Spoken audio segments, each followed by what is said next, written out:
கர்ம யோகம் அப்படின்னா என்ன மேம்? கர்ம யோகம் அப்படிங்கிறது வந்து ஆன்மீகத்தில் ஒரு உச்ச நிலையை அடையக்கூடிய ஒரு பாதை தான் அந்த கர்ம யோகம் அப்படிங்கிறது.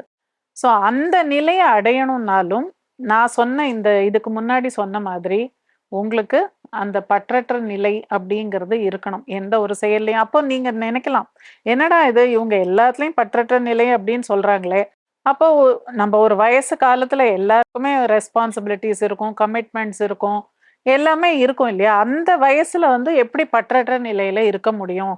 இப்ப எந்த ஒரு வேலை பண்ணாலும் நமக்கு ஒரு நன்மை இதுல கிடைக்கும் அப்படிங்கிற ஒரு நோக்கத்தோட தானே எல்லாருமே வேலை செய்வாங்க. இது எப்படி இப்படி இருக்க முடியும் அப்படின்னு நம்ம ஒரு கேள்வி எல்லாருக்கும் வரும்.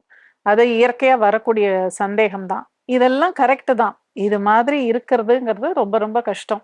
அதாவது நம்ம செய்யக்கூடிய செயல்லேருந்து ஒரு நன்மை நமக்கு கிடைக்குங்கிற அந்த நோக்கத்தோடயே நம்ம வேலை செய்யும்போது என்ன ஆகும்? அந்த வேலையுடைய குவாலிட்டி அப்படிங்கிறது அங்க போயிடுது.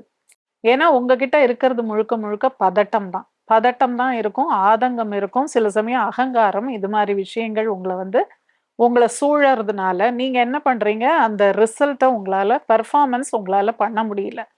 அதுக்காக தான் இது மாதிரியான ஒரு பிராக்டிஸ ஆரம்பத்திலேருந்தே நம்ம பிராக்டிஸ் பண்ணோம்னு வச்சுக்கோங்களேன்.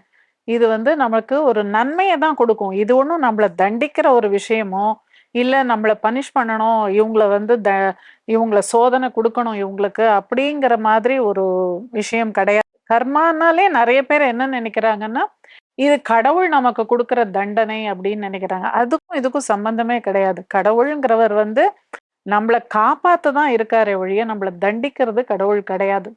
கர்மா அப்படிங்கிறது முழுக்க முழுக்க நம்முடைய செயலில் இருந்து வரக்கூடிய வெளிப்பாடுகள் தான் எல்லாமே.